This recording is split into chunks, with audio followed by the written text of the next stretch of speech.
শুরু করো তো।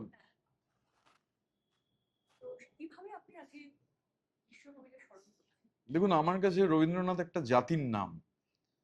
মানে বাঙালির ইতিহাস যদি ধরা হয়, লিখিত ইতিহাস 1200 বছরের, তো 1000 বছরের শ্রেষ্ঠ বাঙালি হিসেবেই আমি রবীন্দ্রনাথকে দেখি। এবং এটা মানে উনি তো নোবেল পুরস্কার পাওয়ার পর উনি প্রথম মানে অইউরোপীয় এবং অশ্বেতকায় মানুষ যিনি নোবেল পেয়েছিলেন। এবং আজও অবধি সাহিত্যে যে বছরে মনোনয়ন পান সেই বছরেই নোবেল পান। এটা আজ অবধি হয়নি সাহিত্যের নোবেলে যে কেউ প্রথম বছরের নমিনেশনে নোবেল পেয়েছেন। উনি মানে যাকে ইংরেজিতে বলে পলিম্যাথ, এবং উনি নোবেল নিতে তো যাননি, নোবেল কমিটি এসেছিল ওনাকে নোবেল দেওয়ার জন্য। আমি অন্য কোনো কথায় না গিয়ে পরবর্তীকালে যখন গার্ডিয়ান, মানে এখন যেটা গার্ডিয়ান পত্রিকা, তখন নাম ছিল the Manchester guardian, the Manchester guardian যখন কলকাতায় আসে ওনার একটা সাক্ষাৎকার নিতে, এবং তখন তিনি নাইটহুড ত্যাগ করেছেন জালিয়ানওয়ালা বাগের প্রতিবাদে। এবং মানে দেশের রাজনৈতিক নেতারা যখনও দোনমনো করছেন কি করতে হবে, তিনি, এটা ইতিহাসবিদরা বলেন যে কিছুটা বিরক্ত হয়েই হচ্ছে সবার আগেই মানে অপেক্ষা করছিলেন। তারপরে মনে করলেন এর থেকে বড় প্রতিবাদ হয় না, নিজের নাইটহুড ত্যাগ করলেন। এবং তার থেকেও বড় কথা হচ্ছে যে সেই সময় দেশ যেহেতু পরাধীন, ব্রিটিশ ক্রাউনের ইতিহাসে নাইটহুড ত্যাগ করবার কোনো নজির আজও নেই। কারণ এটা act of treason against the empire, act of treason against the crown. অথচ ইংরেজরা, ব্রিটিশ ক্রাউন কোনো ব্যবস্থা গ্রহণ করলো না, কারণ তিনি রবীন্দ্রনাথ। এবং ম্যানচেস্টার গার্ডিয়ান কলকাতায় শান্তিনিকেতনে তার সাক্ষাৎকার নেয়ার পর যখন ইংল্যান্ড থেকে সেই কপিটা বেরোলো, ওই তার নামে ছবির নিচে একটা অদ্ভুত ছবি, মানে ওটাই মনে করা হয় রবীন্দ্রনাথের সব থেকে ভিভিড ছবি, ম্যানচেস্টার গার্ডিয়ানের চিত্র সাংবাদিক তুলেছিলেন। আমি আজকে সেই ছবিটি ঘটনাচক্রের এক্স হ্যান্ডেলে পোস্ট করেছি। এবং ওই ছবির তলায় লেখা হলো, ম্যানচেস্টার গার্ডিয়ান লিখলো, Rabindranath Tagore is a true polymath, he is an accomplished musician and artist, an electric philosopher, and above all, a passionate political activist. The poet of the world advocates universalism and cultural freedom. ইংরেজরা মানে কাউকে polymath বলছে, পরাধীন দেশের একজন মানুষকে, তার সম্পর্কে বলছে ইলেকট্রিক ফিলোসফার, এটা অভাবনীয়। তো এই ঘটনা মানে তিনি এক মানে তার প্রতিভাকে তো কোনোভাবে মাপা যায় না। ঐতিহাসিক রামচন্দ্র গুহ যেটা এর মধ্যে দেখিয়েছেন, যে এখন বর্তমানে একটা ছাপা 600টা শব্দ হলে একটা পাতা, তো শেক্সপিয়ার তার গোটা জীবনে লিখেছেন 8000 9000 পাতা, বাকি যারা আছেন সবাই শেক্সপিয়ারের নিচে, শেক্সপিয়ারের ওপরে কেবল একজনই আছেন গোটা জীবনে যা লিখেছেন তা ছাপার অক্ষর মানে 600 শব্দ একটা পাতা হিসেব করলে দাঁড়ায় 19,000 পাতা, 19,000 প্রিন্টেড পেজেস।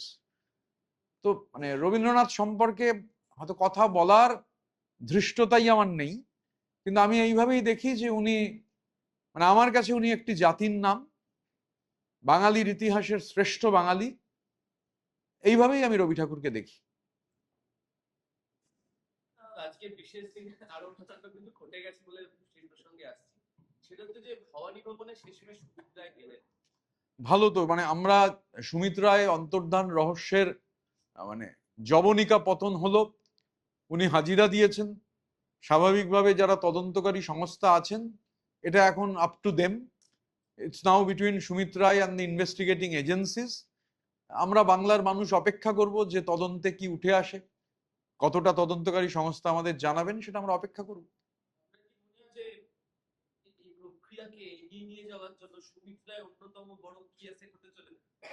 দেখুন, সুমিত রায় যেহেতু ক্যামাক স্ট্রিটের চার্টার্ড মাফিয়ার গোটা অপারেশনটা সুমিত রায়ের থ্রুতেই হতো, বা ধরুন কমিউনিকেশন, মানে এই যে লাস্ট যে আমার কাছে যে ফোনটা এসেছিল সুমিত রায়ের, মানে অতীতে সুমিত রায়ের সঙ্গে এরম ভাবে কথা বলার সাহস আমারও ছিল না। মানে লাস্ট যে ফোনটা 4 মে পরবর্তী সময়ে ফোন করে বলল যে বস ফোন করতে বলেছে। আমি তখন বলেছিলাম কোন বস, হুগো বস?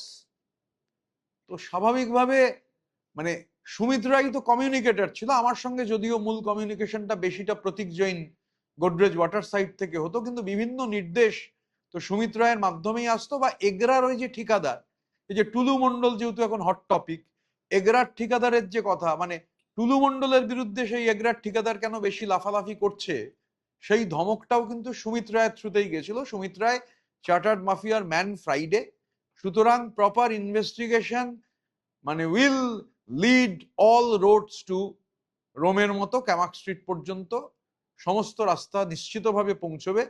মানে সুমিত রায় অবশ্যই জ্যামিতিক নকশার একটা অত্যন্ত গুরুত্বপূর্ণ পয়েন্ট, আরো অনেক পয়েন্ট আছে, কিছু পয়েন্টের ডট কানেক্টেড, এখন সুমিত রায়ের সঙ্গে সেই ডটগুলো কানেক্ট করে আরো ওপরে কানেকশন হলে পুরো জ্যামিতিক নকশাটা বাংলার মানুষের কাছে ক্লিয়ার হয়ে যাবে।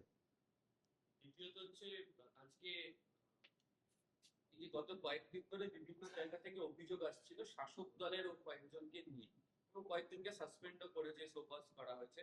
তো আজকে শ্রমিক ভট্টাচার্য বলছেন যে জামা বদলের জন্য মানুষ ভোট দেয়নি বিজেপিকে, নিচু তলায় কোনো বিচ্যুতি থাকলে ব্যবস্থা নেওয়া হবে, করে যে কড়া পথে এগোবে শাসক দল, কারণ আপনারাও গতকালকেও বলেছেন যে আপনারাও চান যাতে স্বচ্ছভাবে প্রশাসন চলে।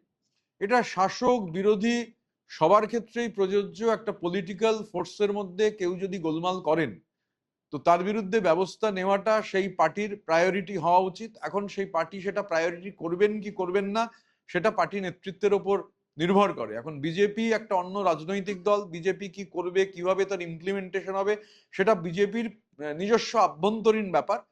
তো সেটা, সেই বিষয়ে আমি তো মন্তব্য করতে পারবো না। কিন্তু নিচের তলায় যেটা হচ্ছে, বিশেষ করে এই জরিমানা ধার্য করবার ক্ষেত্রে বিজেপির লোকাল স্তরের বেশ কিছু নেতারা যে ভূমিকা পালন করছেন, তো আমরা সেই সম্পর্কে আমরা অ্যাসেম্বলি ওয়াইজ, আমরা গতকালও মাননীয় মুখ্যমন্ত্রীকে বলেছি, উনি অ্যাসেম্বলি ধরে আমরা সেই তালিকা, যে বিধানসভা ভিত্তিক কারা এই ধরনের জরিমানা ধার্য করছেন, কারা তোলাবাজি করছেন, আমাদের কাছে যতটুকু তথ্য আছে আমরা রাজ্য প্রশাসনের প্রধানের কাছে ডেফিনেটলি সেটা দিয়ে দেবো।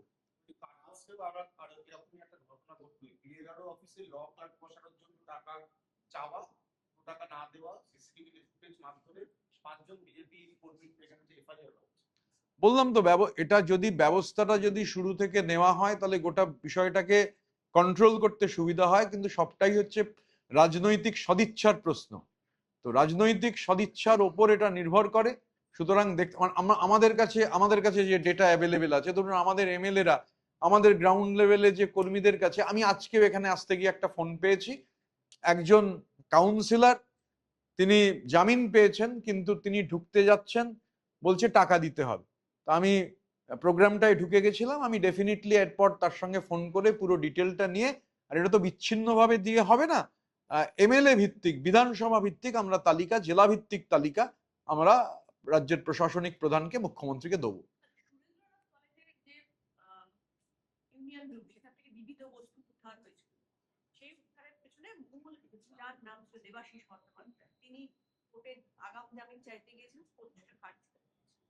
তো কোর্টের ব্যাপার, কোর্ট মনে করেছেন আগাম জামিন দেওয়া যাবে না, তো কোর্টের মধ্যে মানে কোর্টের যেহেতু ব্যাপারটা সাবজুডিস, এবং কোর্ট যদি মনে করে থাকে নিশ্চিত আগাম জামিন না দেওয়ার ক্ষেত্রে যথেষ্ট গ্রাউন্ড আছে, তাই হচ্ছে আগাম জামিন দেন।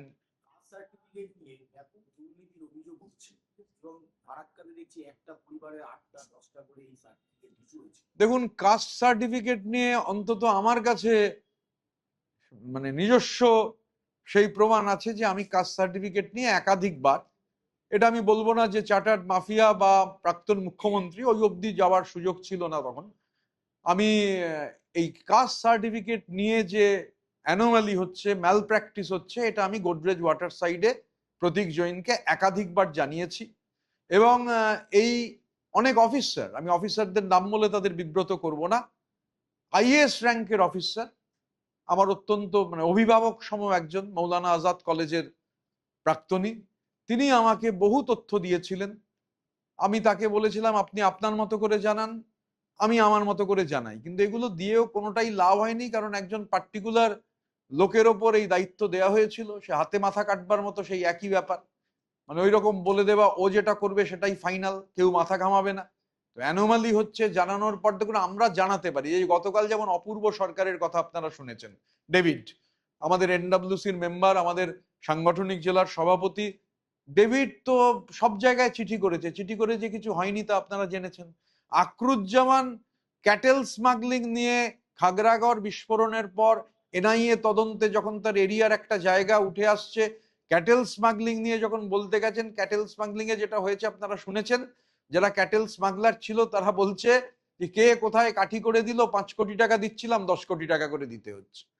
তাহলে অর্গানাইজ লুট অ্যান্ড লিগালাইজ প্লান্ডার, মানে এখন মানে প্রতিদিন এটা একটা বই, এখন এই বইয়ে প্রতিদিন একটা করে নতুন চ্যাপ্টার, বা এটা ওটিটি সিরিজও বলতে পারেন, মানে এই বা মানে ওই প্রতিদিন প্রত্যেক দিন সন্ধ্যেবেলা হয়তো করে একটা নতুন করে এপিসোড যুক্ত হবে, বা বইয়ে নতুন করে একটা অনুচ্ছেদ যুক্ত হবে, যেরকম হতে থাকবে আমরা পড়তে থাকবো, দেখতে থাকবো। দুর্নীতির সিরিজে এক রিপোর্টে দেখতে পাওয়া যাচ্ছে অ্যাম্বুলেন্স এবং অটোতে করে আপনার প্যাডি নিয়ে যাওয়া হচ্ছে, এবং সেটাকে রিপোর্ট করানো হয়েছে যে গাড়ি করে এসছে এবং ভাগ সংগ্রহ করা হয়েছে।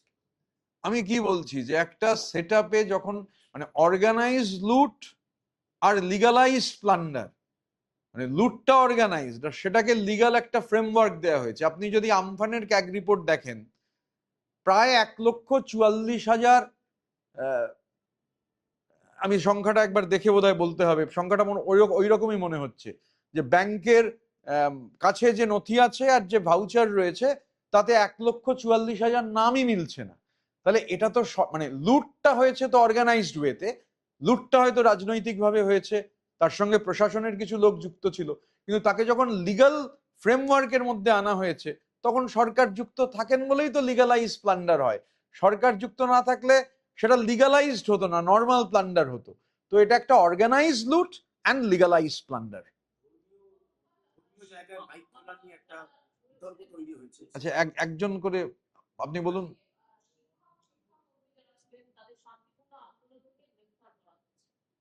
আমি বিষয়টি জানি না, তবে মানে কি পরিপ্রেক্ষিতে গ্রেপ্তার হয়েছে, তবে কোনো ধরনের শান্তিপূর্ণ গণতান্ত্রিক আন্দোলন হলে সেখান থেকে গ্রেপ্তারি কাম্য নয়।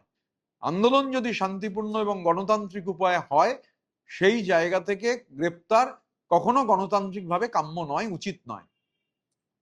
বিভিন্ন জায়গা থেকে মাইক খোলার একটা বিতর্ক তৈরি হয়েছে, সিপিএম এটাকে নিয়ে রাস্তায় নামার পরিকল্পনা এবং তারা সরব হয়েছে, আপনাদের তরফ থেকে এই বিষয়টাকে আমরা কালকে এটা নিয়ে আমাদের যা ডিটেলে বলার বলেছি, তবু আপনি যখন প্রশ্ন করলেন, আমরা মাননীয় মুখ্যমন্ত্রীকে বলেছি যে কোনো ধর্মস্থান থেকে, সে মন্দির হোক মসজিদ হোক, এই ধরনের মাইক যাতে খোলা না হয়।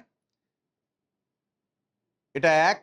দুই হচ্ছে, উনি আমাদের একটা তথ্য দিয়েছিলেন যে 1,500 মতো মাইক খোলা হয়েছে 3800 মসজিদ থেকে, 1200 মন্দির থেকে, এবং একটা আমাদের দেখিয়েছিলেন যে 2020 সালে হাইকোর্টের যখন রায় হয় গভর্নমেন্ট কোনো অ্যাপিল করেনি। আমরা ওনার সঙ্গে দেখা করবার পর বিধানসভায় ফিরে এসে আমাদের এনডব্লিউসির চেয়ারম্যান শ্রী অরূপ রায় ছিলেন, আমাদের পার্টির রাজ্যের সভাপতি বিপ্লব মিত্র ছিলেন, দুজনের উপস্থিতিতে বাকি যারা ছিলাম কালেকটিভের, তারা ঠিক করি যে আমরা এখন তো আর অ্যাপিল করতে পারবো না 2020 সালের রায়।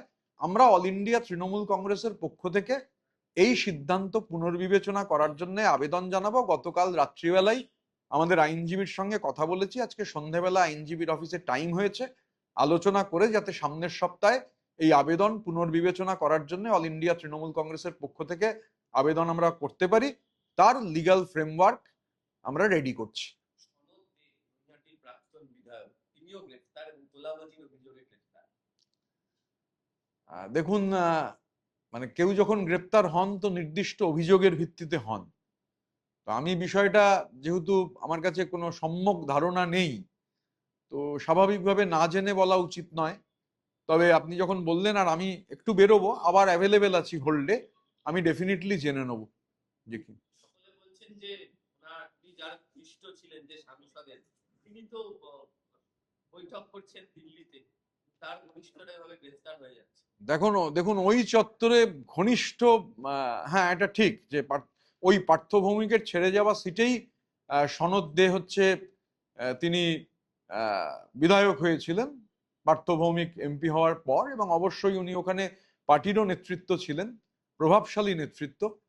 তো এখন এই বিষয়ে আপনাকে পার্থ ভৌমিককে জিজ্ঞাসা করতে হবে। পার্থ ভৌমিক যদি আজকে অ্যাসেম্বলিতে আসেন তাহলে আপনারা পার্থ ভৌমিককে জিজ্ঞাসা করতে পারেন, বা অন্যত্র দিল্লিতে থাকলে দিল্লিতে জিজ্ঞাসা করতে পারেন, যেখানে মানে আমি এই বিষয়ে আমার ঠিক মানে আমি আইডিয়াও নেই যে কি চার্জেস, কি বৃত্তান্ত ইত্যাদি। সুতরাং জানে, হ্যাঁ, তবে সনদবাবু পার্থ ভৌমিকের ঘনিষ্ঠ বৃত্তের বলেই সবাই জানে। এখন কি চার্জে হয়েছে, কেন হয়েছে, সেগুলো এফআইআর হয়েছিল শুনেছিলাম, এবার এটা না জেনে বলাটা খুব কঠিন।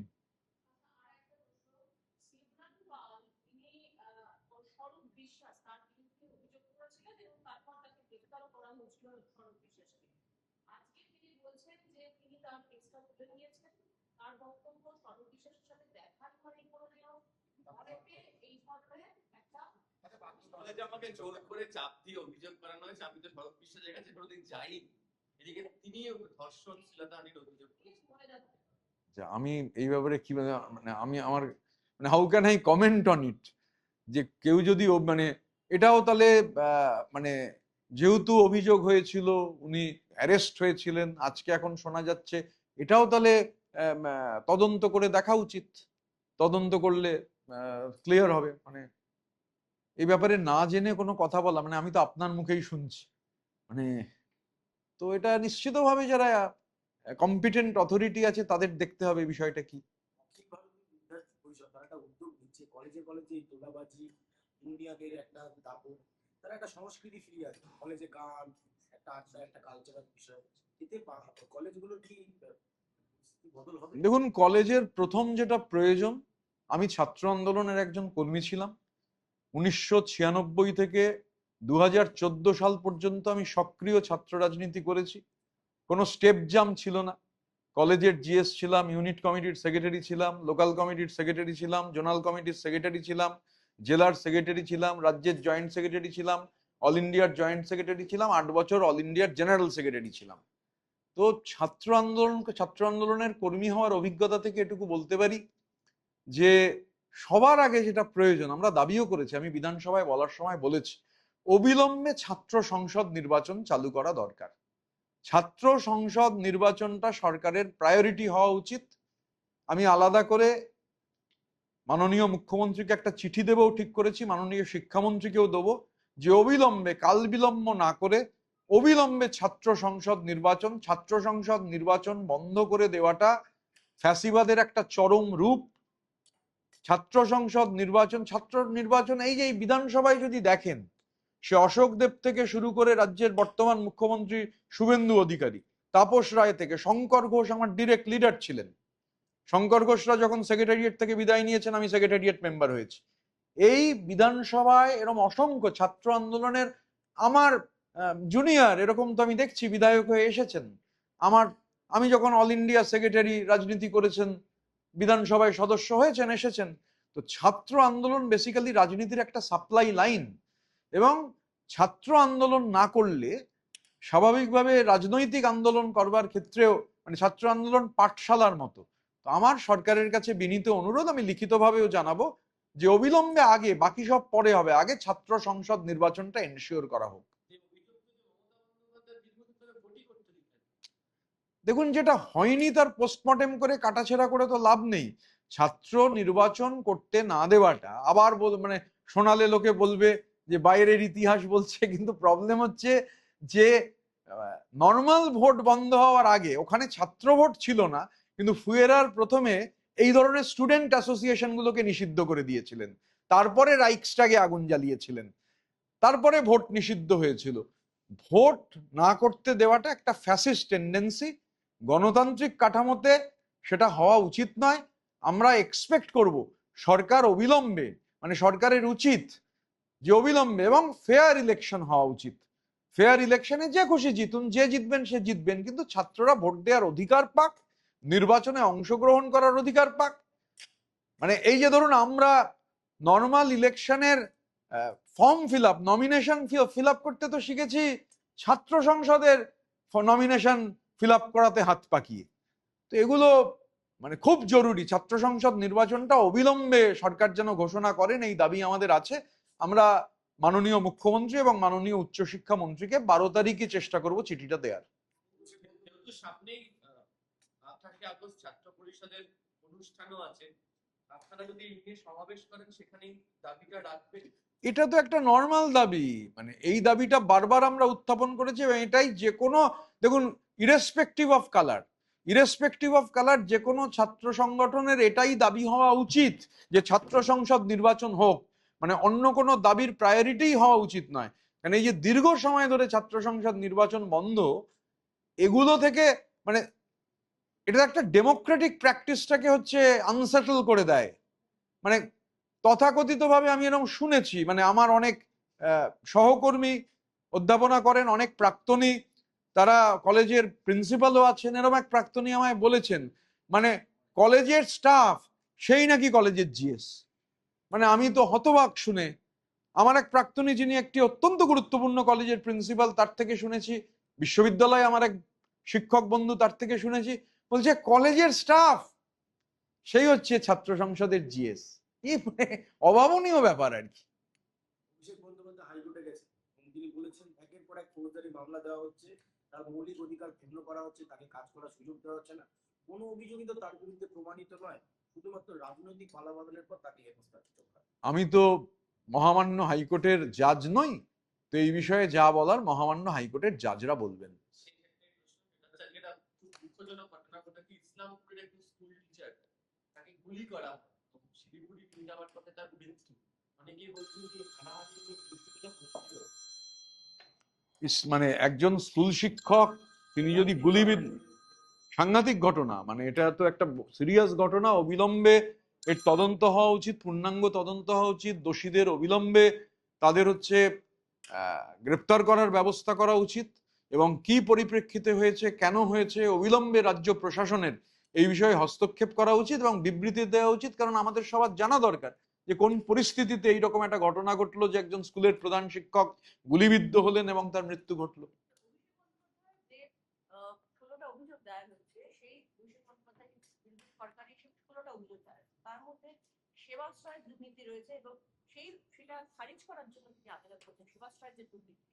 দেখুন, সেবাশ্রয়ের দুর্নীতি সম্পর্কে আমি আগেও যেটা বলেছি, যেটা খুব মামুলি একটা ব্যাপার নয়।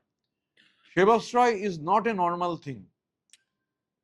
মানে এক্সপায়ারি ডেট 5 বছরের, মানে যতটুকু আমাদের পক্ষে জানা সম্ভব, সাধারণ লোকের পক্ষে, আপনাদের পক্ষে, আমাদের পক্ষে, 5 বছর আগে যে ওষুধ এক্সপায়ার করেছে সেই ওষুধ লোককে দেয়া হয়েছে।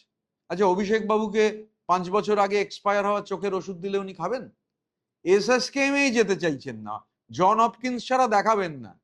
আর লোককে 5 বছর, আর সেবাশ্রয় তো মডেল, উনি বারবার বলেছেন এটা একটা মডেল। স্বাভাবিকভাবে, এবং ধরুন মানুষের অঙ্গহানি হয়েছে, যারা ডাক্তার নন তারা হচ্ছে বাধ্য হয়েছেন, মানে ডাক্তারি ডিগ্রি নেই। আচ্ছা, এই ক্যাম্পগুলো সব হচ্ছে এলোপ্যাথিক ডাক্তারদের, হোমিওপ্যাথদের, আয়ুর্বেদ চিকিৎসকদের পর্যন্ত নিয়ে গিয়ে ডাক্তার হিসেবে বসিয়ে দেওয়া হয়েছে। এটা কত বড় ধরনের একটা বাটপাড়ি।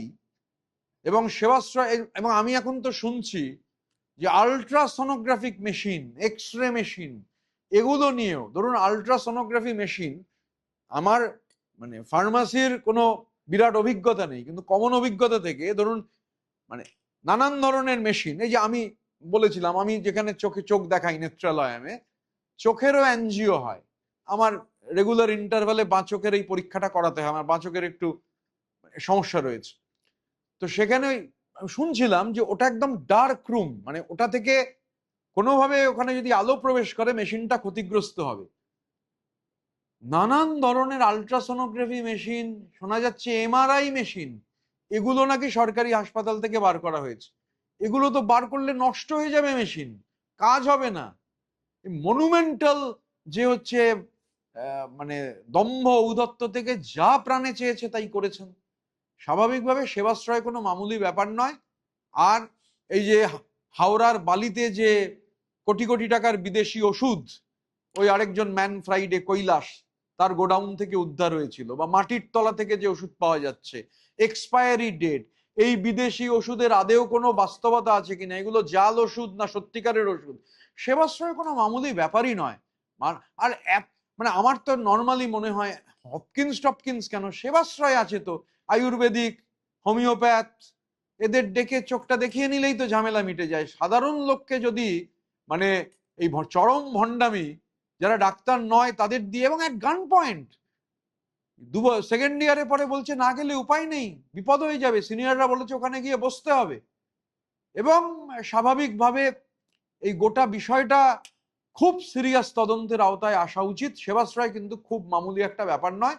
এবং আমি ব্যক্তিগতভাবে মনে করি, আমি ভুল হতে পারি, তো আমার চিঠিতে এটা উল্লেখ থাকছে যে সেবাশ্রয়ের সঙ্গে মানি লন্ডারিং এরও একটা সম্পর্ক রয়েছে। এটা খুব সূক্ষ্মভাবে নানান ধরনের সংস্থা কলকাতায় আছে। তিভলি কোর্টের উল্টো দিকের রাস্তায় একটা অফিস আছে, সেই অফিসকে স্ক্যানারের আন্ডারে আনা উচিত। সেই অফিসের সেবাশ্রয়ে কি রোল রয়েছে, এগুলো সব খুব জরুরি। তো এটা পূর্ণাঙ্গ মানে আমাদের কারুর পক্ষেই এই তদন্ত করা সম্ভব নয়। এই তদন্তটা একমাত্র সম্ভব কম্পিটেন্ট এজেন্সির দ্বারা। আমরা দৃঢ় বিশ্বাসী যে সঠিক তদন্ত হবে এবং everybody should be ব্রট to justice.